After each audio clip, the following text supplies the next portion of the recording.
Good evening and welcome back to another episode of The Longing, where today we will be continuing to read The Sleeper Awakes by H.G. Wells. So, let's get going. Chapter 15. Prominent People. The state apartments of the Wind Vane Keeper would have astonished Graham had he entered them fresh from his 19th century life. But already he was growing accustomed to the scale of the new time. He came out through one of the now familiar sliding panels upon a plateau of landing at the head of a flight of very broad and gentle steps, with men and women far more brilliantly dressed than any he had hitherto seen, ascending and descending. From this position he looked down a vista of subtle and varied ornament in lustreless white and mauve and purple, spanned by bridges that seemed wrought of porcelain and filigree, and terminating far off in a cloudy mystery of perforated screens. Glancing upward, he saw tier above tier of ascending galleries, with faces looking down upon him. The air was full of the babble of innumerable voices, and of a music that descended from above, a gay and exhilarating music whose source he did not discover. The central aisle was thick with people, but by no means uncomfortably crowded. Altogether that assembly must have numbered many thousands.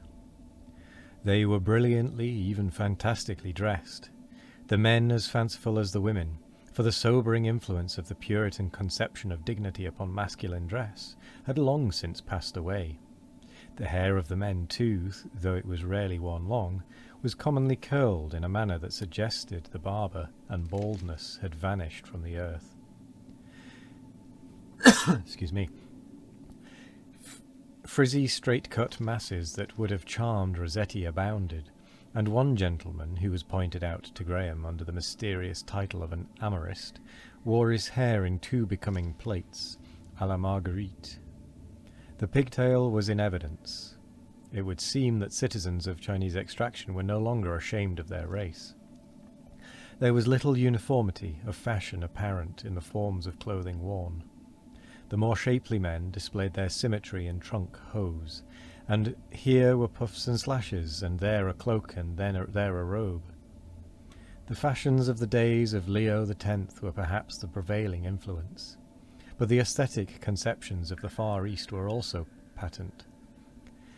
Masculine embonpoint, which in Victorian times would have been subjected to the buttoned perils, the ruthless exaggeration of tight-legged, tight-armed evening dress, now formed but the basis of a wealth of dignity and drooping folds. Graceful slenderness abounded also. To Graham, a typically stiff man from a typically stiff period, not only did these men seem altogether too graceful in person, but altogether too expressive in their vividly expressive faces. They gesticulated, they expressed surprise, interest, amusement. Above all, they expressed the emotions excited in their minds by the ladies about them with astonishing frankness. Even at the first glance it was evident that women were in a great majority. The ladies in the company of these gentlemen displayed in dress, bearing and manner alike, less emphasis and more intricacy. Some affected a classical simplicity of robing and subtlety of fold, after the fashion of the first French Empire, and flashed conquering arms and shoulders as Graham passed. Others had closely fitting dresses, without seam or belt at the waist, sometimes with long folds falling from the shoulders. The delightful confidences of evening dress had not been diminished by the passage of 2 centuries. Everyone's movements seemed graceful.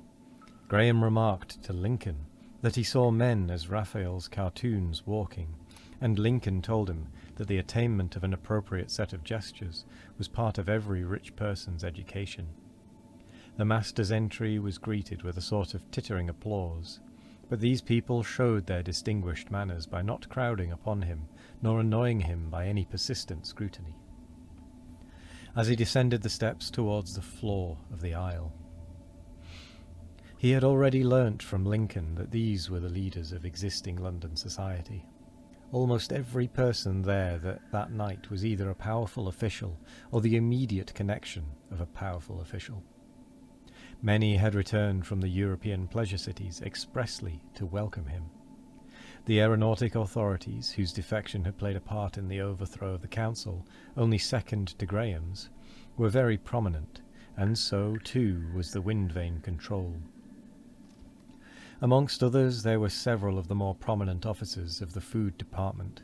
The controller of the European piggeries had a particularly melancholy and interesting countenance and a daintily cynical manner. A bishop in full canonicals passed athwart Graham's vision, conversing with a gentleman dressed exactly like the traditional Chaucer, including even the laurel wreath. "Who is that?" he asked almost involuntarily. "The Bishop of London," said Lincoln. "No, the other, I mean. Poet laureate. He doesn't make poetry, of course. He's a cousin of Wotton, one of the councillors. But he's one of the Red Rose Royalists, a delightful club, and they keep up the tradition of these things. Asano told me there was a king. The king doesn't belong. They had to expel him. It's the Stuart blood, I suppose. But really, too much? Far too much."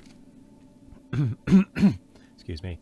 Graham did not quite follow all this, but it seemed part of the general inversion of the New Age.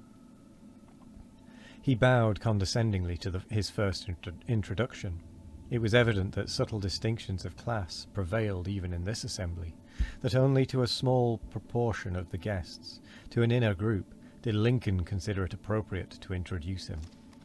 The first introduction was the master aeronaut, a man whose sun-tanned face contrasted oddly with the delicate complexions about him. Just at present his critical defection from the council made him a very important person indeed. His manner contrasted very favourably, according to Graham's ideas, with the general bearing. Excuse me.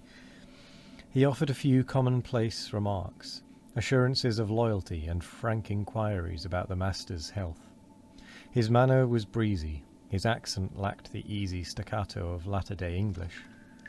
He made it admirably clear to Graham that he was a bluff, aerial dog. He used that phrase, that there was no nonsense about him, that he was a thoroughly manly fellow and old-fashioned at that he didn't profess to know much, and that what he did not know was not worth knowing. He made a curt bow, ostentatiously free from obsequiousness, and passed. "I am glad to see that type endures," said Graham. "Phonographs and kinematographs," said Lincoln, a little spitefully. "He has studied from the life." Graham glanced at the burly form again. It was oddly reminiscent. "As a matter of fact, we bought him," said Lincoln.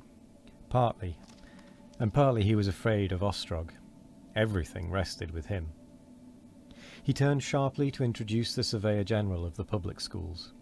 This person was a willowy figure in a blue-grey academic gown.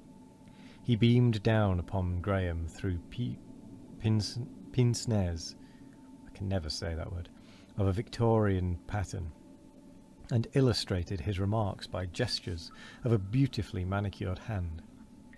Graham was immediately interested in this gentleman's functions, and asked him a number of singularly direct questions.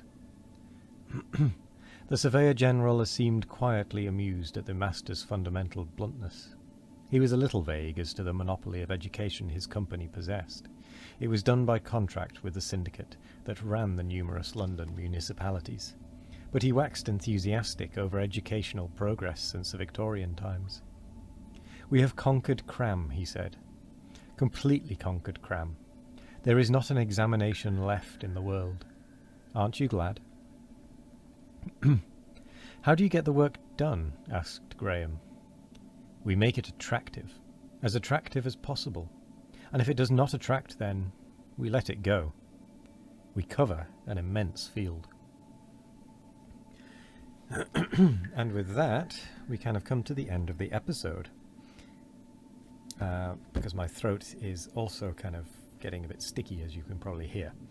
So, thank you very much for joining today. I hope you all have a wonderful morning, evening, afternoon or night. No matter what time of day it is, I hope you all have a wonderful one of it. And as always, we will be back tomorrow for more of The Longing. Goodbye.